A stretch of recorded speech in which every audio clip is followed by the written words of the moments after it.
Pakistan has dropped a catch that has cost them a game in 2015, in 2019, and in 2023. Welcome to the morning after Pakistan versus Australia. My guy Rakimul Haq here with me, as always.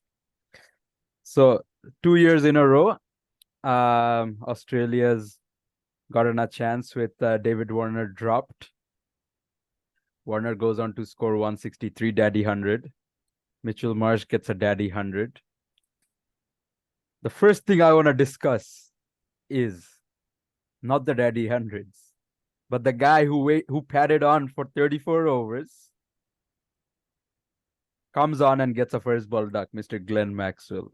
He's become the number one number one spinner for Australia in some sense. But yeah, I guess we can start with how Australia's batted today. What are your thoughts? No, incredible. I mean, we were talking about David Warner having to secure his spot now that Travis Head is here, and he has done that. He has done that in some style. Yeah. So overall, I think this is going to give Australia a massive confidence boost. Having said that, they definitely expected better from the middle order. I mean, last 96 deliveries, you get 108 with what, 9 wickets in hand? That's ridiculous. You don't expect that from Australia. Yeah. Not when you're packing So, the kind of yeah, I batters mean, they are. they were looking set for 400 plus, right? And then I know they changed the batting order around a lot to have those power hitters go up and maximize on the start that they got. But I think even though Australia's winning games, Australia's back to winning matches at this World Cup, I think one thing that we can really talk about is it seems like if they were to have a situation where Pakistan did grab those catches, maybe Australia wouldn't have been able to put that much on board. What do you think? Well, Australia, I don't know what happens to the Pakistani fielders, particularly against Australia. They're one of I'm not even gonna sugarcoat this. They're one of the Usa, worst fielding teams in the world. I'm sorry, they always have been, but it's something that just goes exceptionally wrong when they're facing Australia. Like you said, 2015, 2019, 2021 T20 World Cup, yeah, and now yeah, yeah, 2023. yeah, yeah. Like it's absolutely ridiculous, especially the 2015 one. I think the 2015 one still pains me because that would have been the perfect, I don't know, I want to say finish, or I don't want to say Finish to finish, this, but like the perfect way to, the I perfect guess, climax in conclude a that sense. exactly Yeah, that spell and everything that was happening. Like I was only like what 16 at the time, 17 maybe. And like freaking 4 a.m. in the morning or 3 a.m. in the morning, you're watching Wahab Riaz literally like unsettle two batters who you have seen like take down Bangladesh bowlers for life.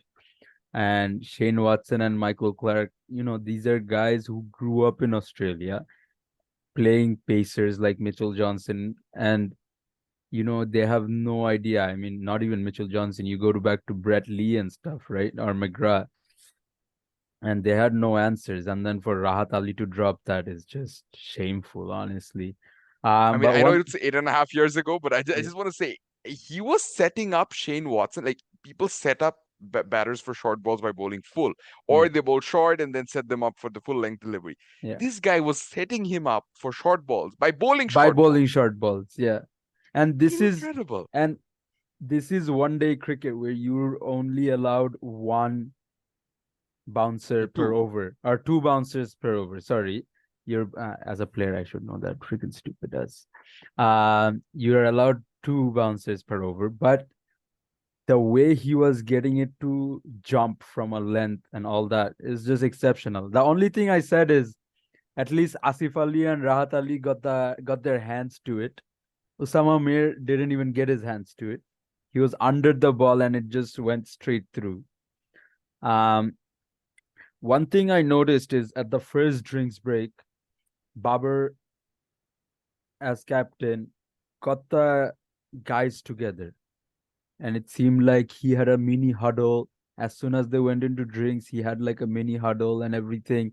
And I know they were under the pump a little, But does it have anything to show that maybe the team's a little bit unsettled, vice captain's been dropped? There's a lot of chatter from ex-cricketers outside the circuit. So, like, things not good at the house at Pakistan cricket. It seems to be the case. I mean, right now, as of today, it felt like they fielded an 11 which they shouldn't have fielded, in easy words. Yeah. I know Bangalore is a very batting friendly surface and you could be tempted to play one extra bowler, but come on, man. Shadab Khan, that's the whole point, the whole problem with Shadab Khan is that he's not as easily replaceable. Yeah. You don't really have a player who plays his role. So Yeah. when he's out of form, you can't just get whoever is out there in. Yeah, You just don't really just have because an you have out and another out all leg rounder. spinner in the 15 doesn't mean you have to pick them, right? No, Sometimes no, you no, just gotta absolutely not. back your guys, especially Nawaz through is not a slumps. number seven. Usama Mir just didn't look Now, like he's supposed to be out here playing ODI cricket at all. Usama Batting, Mir bowling, just fielding, nothing. Usama Mir just looked so out of sorts. Um, I know it was his World Cup debut and stuff, but he just did not look like he had the confidence to be out there. Um, when they were still 80 odd runs to get, 70 odd runs to get when he came into bat. Um, as an all-rounder, as he's been called, at least from the context of the match that we know, he just gets out on a very nothing shot, literally not doing much. Um, and like you said, Nawaz, I've not seen Nawaz turn a ball yet. Um, in India, so I don't know where he will turn the ball. Um, Shaheen's got five, but how do you dissect this five? What's your thoughts on this five first? Most of it was just, again, not to discredit Shaheen's effort, but Yeah, most of it was just batters throwing it away at that point. yeah, It's yeah. not Because something, it's not a he 5 wicket came, haul he will feel he earned. yeah, right. And saw a stat that day that Shaheen post injury and pre injury, 31 matches with the new ball, 30 wickets at the start of the innings. And then post injury, what about 15 games, 8 wickets. and 8 wickets. So stocks have fallen off for player of the year. Um, so it seems like not having Naseem Shah and then Shaheen and Haris are completely out of form. Where do Pakistan go from here? They have Afghanistan coming up. Like we talked about, Australia game was kind of important for them because Afghanistan's someone that they have had close games with. And when you're going into it without momentum, it's gonna be always difficult. And did you feel, just for today, again, just to go back to playing 11, do you feel it would have been a better choice had they just decided to go the other way and back someone like Agha Salman? I know Aga Agha Salman Salman, is a yeah, batting all-rounder, but yeah, again, you get overs from him and Iftikhar and you just stick to that. yeah, yeah. And yeah, exactly. If your idea was that you were gonna rest or drop Shadab, right? It doesn't mean, sorry, that you have to play a leg spinner, right? Especially at Bangalore, small boundaries where fours and sixes are basically premium at this ground. And Babar, when he came out to bat, he was literally flicking it for four and stuff. But we'll get to King Babar not coming through again in a big game. But yeah, I mean, I think Aga Salman is someone that they could have, because it gives that batting cover plus that bowling option, right? And they didn't really need that leg spinner because the leg spinner just got sent around end of the day. Anything for Australia to look forward to or think about in terms of their batting, despite a few chances, not capitalizing on the start that they had. They still have England left, and think who did they have India left, they have England left. No. They No, played they don't India in have their first they match. played yeah. They have England and New Zealand left, right? Still. So going into those matches, what are your thoughts? What Australia have done is they've once again imposed their name back into the mix. Again, once again, teams are thinking, oh no, this is Australia. And Yeah. this is an ICC tournament. Once Australia get into it, they're screwed. They're basically screwed. And That's the you problem. got the Bison, Mitchell Marsh in form, so things can happen from that position. Stoinis is looking good Oh with yeah, bat and I ball. loved his aggression today. Honestly, with the bat, but with the ball, especially. Yeah, let's talk about Pakistan's batting. Good start from the openers. They did slow down a little towards the end, but it looked positive. It looked like they wanted to, they thought that yeah, we can chase this down. This is something that's doable. Are those what you felt too? Seeing Shafiq and Imam go about it. Imam's coming off a lot of criticism that Parchi and whatnot. So yeah, Absolutely. No, Imam, not too long ago, was it earlier this year or last year? He and Babar teamed up and yeah, got that massive match, 350 plus score against yeah, Australia. yeah, yeah. So yeah, again, Imam, he's always been more criticized than he deserves just because of that tag. For It's someone not who easy. averages 50 in ODI cricket, it's I mean, it's not easy when you get selected when your uncle was the literal chief literal of chief. selector. Yeah, yeah, But yeah, that's what it is. Like, I mean, that tag is always going to be on him, unfortunately, and it's up to him. Like the way he has done it so far, he's composed himself very well. It's up to him to continue on that route. Now, yeah, talking about the rest of the batters, that is the place of concern for Pakistan. You have Abdullah Shafiq and Imamul Haq giving you possibly the best start, I want to say, because again, those aren't players, those aren't batters who are going to get you 60 of 30 deliveries. They yeah, did their part very well, I yeah, think. yeah. And then you, as Babar Azam and Muhammad Rizwan, you guys are the players to watch out for when it comes to Pakistan. Yeah. And this is the performance you put up. Again, it wasn't bad. It was just a little underwhelming. They both got set, especially Rizwan. But again, you could argue Rizwan was losing partners. Babar, it Yeah, wasn't short enough for that pull. it's a Again, nothing shot. I don't want to It's a get too nothing shot. technical, but Yeah. it just wasn't there to No, pull. no, it's a nothing shot, honestly. You can argue that Pat Cummins took a really good catch, but when you're hitting that ball on that height, short mid wicket's always in business, right? He could have hit that down straight his throat.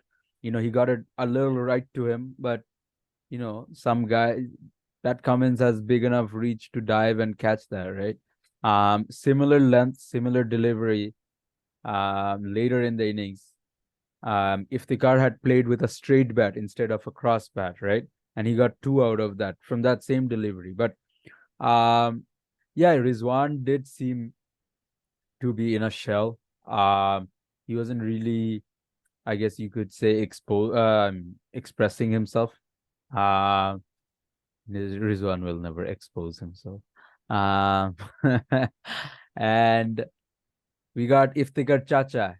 Um, seems to be like he's very weak against spin, or he Absolutely. I has mean, some problems against spin. Yeah, definitely. Because Dinesh Karthik was mentioning in the PAKvAUS post-match show that Iftikhar is actually the one who looked the best in the middle order because he yeah, looked very confident against the no, Pacers, yeah, very yeah. confident.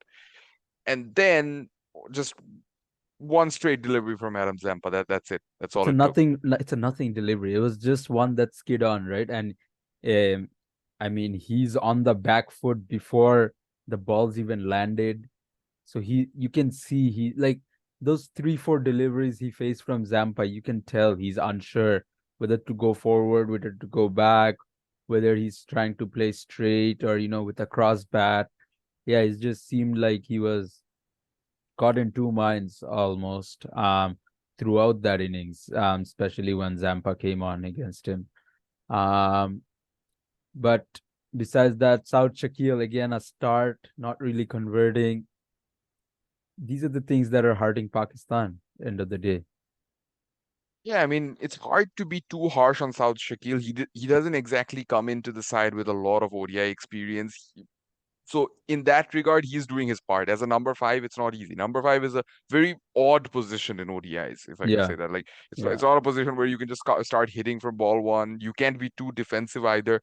In that regard, in terms of strike rate, South Shakil is doing fine. He yeah, just needs to take his score a bit further. He needs to support his senior partners on the other end. He may even have to bat with the tail on occasions. He needs to just push himself a little more against stronger teams. We saw him do that against Netherlands, and we know that the Dutch bowling attack isn't all that bad. yeah.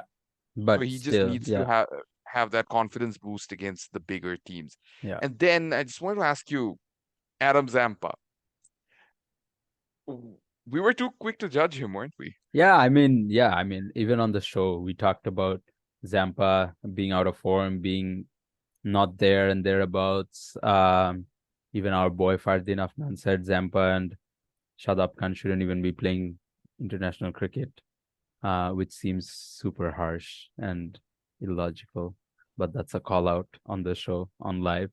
But I mean, yeah, I mean, on a day where their pacers, their big three, didn't really have anything for them, for him to show up the way he did speaks volumes about his ability as a bowler.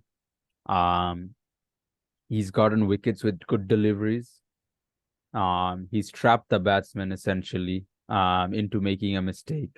And this is what we talk about when you force a batsman to make a mistake rather than waiting for the batsman to make a mistake, right? Stark, Hazelwood, the way they were bowling, it almost seemed like they were waiting for Imam or Shafiq to edge something, but it wasn't happening. Whereas Zampa essentially took the matter into his own hands and, made them commit a change in their tactics. So, yeah, exceptional bowling from Zamps, I think. Uh, thoroughly deserves his 4 wicket haul today. Mitchell Stark almost lost his streak. Almost, Almost. I was hoping freaking no one would get out, but freaking Hassan Ali was scared for his Hassan Ali life. just gave it away. Like, He was scared for man's his too life. kind. Yeah, yeah. This guy just gloved one straight down. So Stark retains his trend of picking up a World Cup wicket every World Cup game that he's played. I guess to finish off, where is Australia and Pakistan headed? How or what are we looking at in terms of both Before I teams? go, before I go to my points for conclusion, do you feel at the very end, Hassan Ali and Shaheen Afridi, I don't want to be too harsh on them. Like, they're not supposed to bat Pakistan out of this mess. But Yeah. do you feel they made a mistake trying to go for the win when they should have Rather just tried to than they play should the have 50 overs, 100%. narrow the gap as much as possible? Yeah, I think now that every team's lost a couple of games, or every team's except India and New Zealand, um, net run rate might come into play. Net run rate, you know, and we know in net run rate, this is not like DLS where how many wickets you lose, it doesn't matter. But the runs you score and the overs you face makes a big difference. So when you leave out so many of those overs there on the pitch and you lose by 62 runs, yeah, it just looks bad, really bad. I think if Pakistan were in a situation where they miss out on that number 4 spot because of net run rate, this is one where they will look back to and they'll be like, we messed it up ourselves, right? The other thing I want to talk about before, because I completely forgot about it, the skipper, Mr. Pat Cummins, exceptional lines as a bowler, hitting the length hard. Michael Clark dropped him, but he's still playing. I don't know how that's possible. Um, and then on the opposite, Babar Azam not really standing up in a big game again. Um, is that decreasing his value as a Fab 4, Fab 5, whatever it is? What are your thoughts? Babar seems to be struggling. trying to balance this whole captaincy versus batting thing. We saw him struggle a lot in the what was that? The T20 World Cup last T20 year, were last year. Yeah. Australia. Yeah. Yeah, he captained the team well. He captained the team to the final eventually, and Yeah. that takes some work when you were down what 2-0 after the first two After or three matches. yeah, where they lost to Zimbabwe and Zimbabwe uh, and India. India. Yeah. So having said all of that, he has proven himself as a captain and as a batter and as captain and batter together. It's just not clicking right now, and there Yeah. aren't enough options. The vice captain Shadab Khan has been dropped. Yeah. The last thing you want to do now is just give the responsibility to Mohammad Rizwan and Rizwan. then pressure him out of his form. Yeah. And especially in the middle of a So tournament, right? absolutely, Yeah. absolutely. So, keeping all these things in mind, Pakistan fans, management need to be a little patient. They need to trust Babar Azam. He has pulled them out of a lot of bad situations in the past, both as a captain and as a batter. So they basically just have to trust him blindly. As for the whole Pat Cummins, Michael Clark thing, I think it was just a blessing from Australia's last World Cup winning captain. He just wanted to drop the woke guy, yeah. Because Too nice. too nice, I too don't nice. even get this complaint. He's And a Pat and Cummins is too nice. these guys are talking about, oh, I'm seeing that fire in Stoinis's eyes. That's the hard cricket that Australia plays, not this too nice stuff and whatnot. And yeah, I mean, all of that just seems stupid because post Sandpaper Gate, Australia really needed to reinvent their personality and their identity in the field. And I think initially led by Tim Payne and then led by Pat Cummins, they have done that exceptionally well. And We there's can't forget nothing. Tim Payne messed up as well towards the end Yeah, with he all those messed all screenshots getting those. leaked. Yeah, yeah, exactly. And Pat Cummins essentially stepped in a mess too, right? So, and then Aaron Finch was there also, but yeah, I mean, they've done the work to be perceived as they are right now. So, coming for the guys who are there representing your country, I think ex-cricketers should really be banned from social media and talk shows and stuff like that, because all ex-cricketers, all they do is just like talk stupid stuff, criticize openly for no reason. And Pakistani ex-cricketers, they have their own pavilion show going on. They're criticizing the probably one of the best batters to come out of their country. Just openly, everyone's having a dig at him because some guy's pissed off that he dropped him from T20. One guy's pissed off that he's not picked him in ODIs. It's just super childish, don't you think? Absolutely. I mean, they get the whole point is, of course, former cricketers know the game way better than us. They are the ones who are supposed to ideally be talking about the game, not you and I. Yeah. But the problem And is but they from a take things too constructive point personally. of view, yeah. Yeah, they Yeah. take things way too personally, which is a Yeah. problem. Yeah. And it doesn't even make sense. Like someone like Sanjay Manjrekar having beef with Ravindra Jadeja. Like Yeah. these two aren't players who played in the same times. Yeah. Like, It's just why is this even a conflict? yeah. Sanjay Just Manjrekar looks played with dumb. Ajay Jadeja, who, by the way, is not related to Ravindra And Jadeja. Ravindra Jadeja, I'm not sure where this conflict is coming from. yeah. It's just yeah, it's just childish. But yeah, Sri Lanka and Netherlands, starting in not too far away now. Netherlands coming off a win in the last round of matches, so it will be interesting to see how they come up against Sri Lanka, and Sri Lanka going through a Waiting bit for of a their first down. win. They're still waiting for their first win, get out of that bottom position. So we will be back tomorrow with a double header review. We still got South Africa and England too today. So till then, keep watching Bagaradda. Please make sure to share, subscribe, like, comment, let us know your thoughts. And thank you for supporting.